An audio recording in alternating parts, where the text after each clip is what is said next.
오늘은 몽골이 어떻게 우리나라를 침입하게 되었는지, 그리고 몽골의 침입으로 인해서 우리나라는 어떻게 대응을 했는지, 그 과정에 대해서 오늘 공부해 보도록 하겠습니다. 자, 몽골이 왜 우리나라를 침입하게 되었을까요? 한번 배경을 살펴보도록 할게요.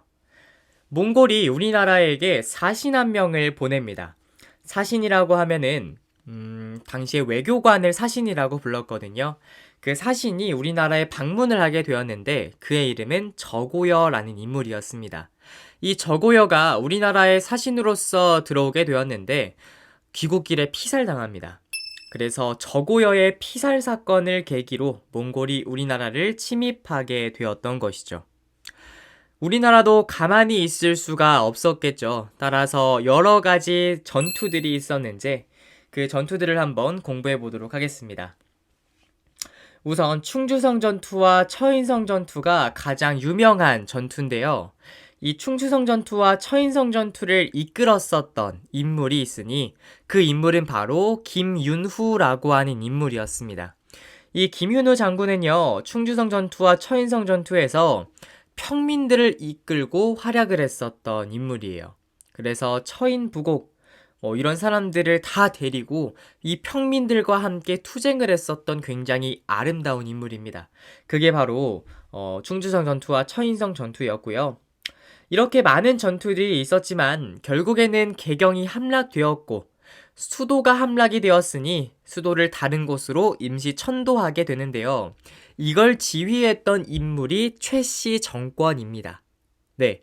아직까지 우리 저번 6강에서 공부했었던 그 최씨 정권이 집권을 하고 있는 상태인 거예요.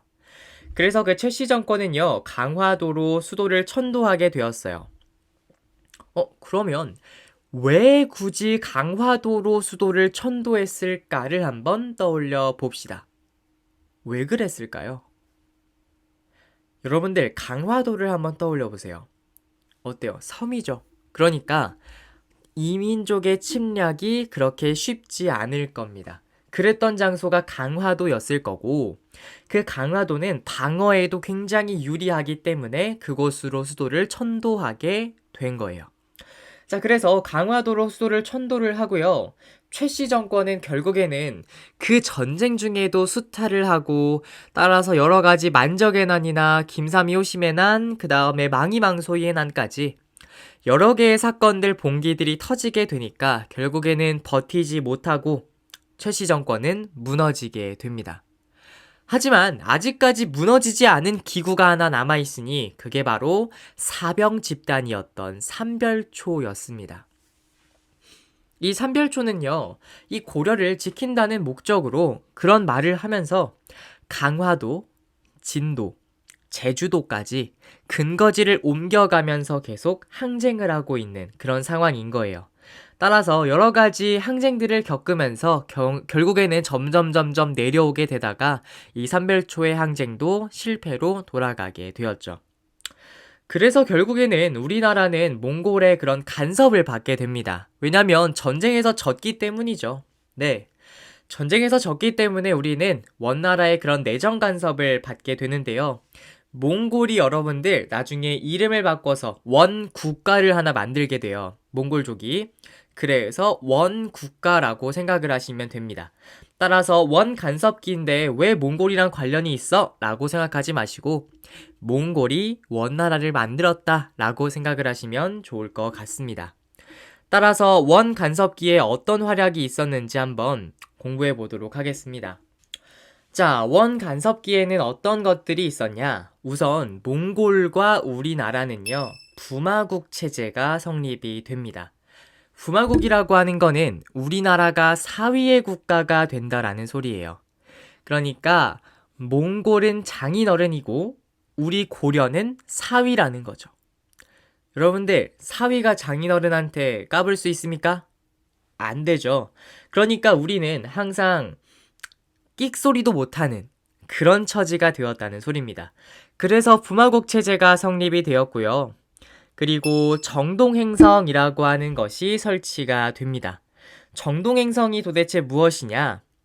원래 정동행성을 만든 이유는 요거예요.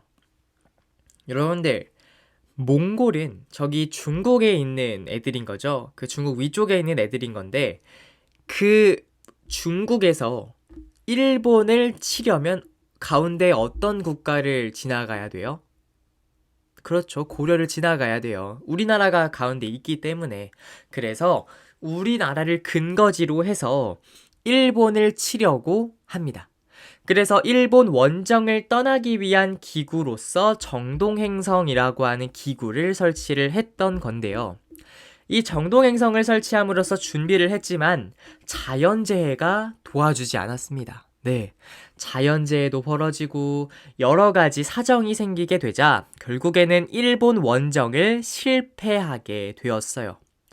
따라서 일본 원정에 실패를 하게 되자 이 정동행성은 결국에는 우리나라를 내정 간섭하는 기구로서 사용이 됩니다.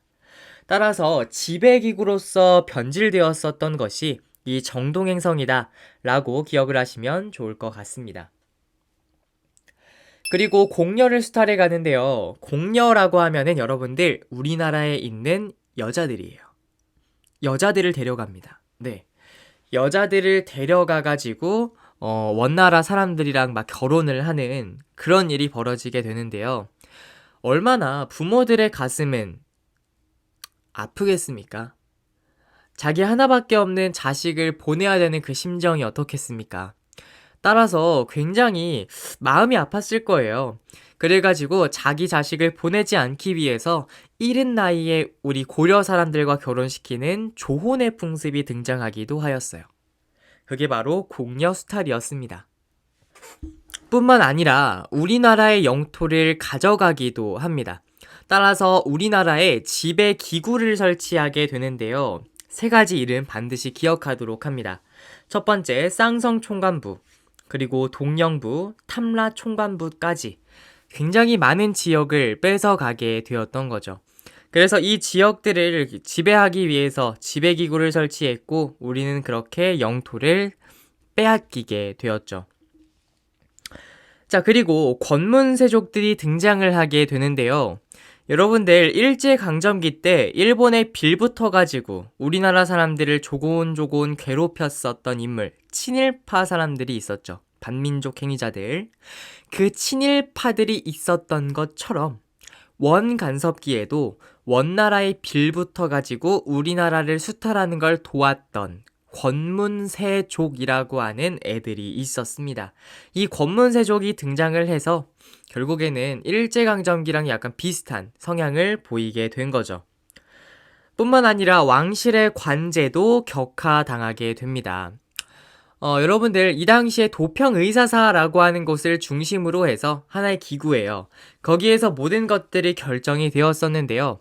그러니까 사실상 우리 고려의 왕은 무언가를 결정할 수 있는 권한이 없어지게 돼요. 그래서 고려의 왕은 몽골에게 항상 충성해야 된다 라고 하는 명목으로 충땡 왕의 호칭을 사용하게 됩니다. 그러니까 우리 그동안 왕을 부를 때 고종, 광종, 태조 이런 식으로 조와 종으로 끝났었잖아요. 그런데 이제는 충땡 왕으로서 고려에게 약간 충성을 요구하는 그런 명칭을 사용하도록 한 겁니다. 그래서 충렬왕, 충수광, 충모광 이런 식으로 이름이 다 바뀌게 됩니다. 그리고 왕을 부르는 호칭도 원래 폐하였는데요. 전하로 격하가 된다던가 이런 식으로 다 모든 것이 격화되었던 것이 왕실 관제 격화라고 생각하시면 됩니다. 이런 걸 어떻게든 해결을 해야 될 거 아닙니까? 그쵸? 그래서 이걸 해결하기 위해서 등장했었던 인물이 바로 공민왕이고요. 공민왕의 반원개혁 정치를 한번 보도록 하겠습니다. 자, 공민왕은 이 원나라에 반해서 어떤 개혁 정치를 펼치게 되냐? 우선 이 부마국 체제 간섭 없게 만듭니다. 그래서 반원 정책인 거예요. 그리고 정동행성 어떻게 해야 돼요? 없애야죠. 그래서 정동행성 이문소를 폐지하고요. 그리고 공녀를 수탈하는 거 안 된다고 금지시킵니다. 그리고 쌍성총관부를 공격함으로써 영토를 다시 탈환해 오게 되고요. 그 다음에 권문세족들 족쳐야죠. 그래서 전민 변정도감이라고 하는 걸 설치함으로써 이 권문세족을 족치기 시작을 합니다. 어떻게 족쳤냐? 여러분들 광종의 노비항건법 기억하십니까? 노비항건법을 왜 실시했었죠? 노비는 곧 한 사람의 재산이에요, 재산. 그래가지고 원간섭기 때는 이 권문세족들이 막 노비들도 거느릴 거고 그럴 거 아닙니까? 그래서 그 권문세족들의 노비들을 모두 다 빼앗아서 빼앗아가지고 억울하게 노비가 된 사람들을 해방해주는 그런 것이 바로 전민변정도감이었습니다. 그러니까 권문세족의 기반을 약화시키기 위한 것이었고요. 왕실 관제도 이제 격화되었던 것을 회복을 시킵니다. 그래서 충자를 삭제를 해서 결국에는 공민왕의 이름에서도 충자를 찾아볼 수가 없는 거죠. 자, 이렇게 권문세족들을 족치기 위한 반원개혁 정책들을 펼치고 있는 중에 이 공민왕의 그런 정치를 도와주었던 인물이 있으니 그게 바로 신진사대부라고 하는 친구들이었습니다. 이 신진사대부들은요, 성리학을 바탕으로 성장을 하게 돼요. 그래서 성리학, 즉 유교적인 이념인 거죠. 그래서 이 성리학을 바탕으로 성장을 하게 되었고 권문세족을 비판하게 되면서 이 공민왕의 오른팔 역할을 하고 있었던 사람이었던 거죠. 뿐만 아니라 신흥 무인 세력이라고 하는 새로운 세력도 성장을 하게 되었는데 이 당시에 고려 말에 굉장히 혼란스러운 그런 외교 일들이 많았습니다. 예를 들어서 홍건적의 침입도 있었고요. 외구가 침입을 해서 황산대첩을 벌이기도 했었고 여러 가지 이민족의 침략이 있었을 때 그걸 모두 막아냈던 인물들이 있습니다. 대표적으로는 최영, 이성계 이런 인물들이 있었는데요. 그 인물들을 우리는 신흥 무인 세력이라고 얘기를 하게 되는 거죠. 그래서 타 민족의 침입을 막으면서 성장했었던 인물이 신흥 무인 세력이고 대표적으로는 최영과 이성계가 있다. 그리고 이들은 다음 시간에 공부를 하겠지만 조선을 건국하는 인물로 성장하게 될 겁니다.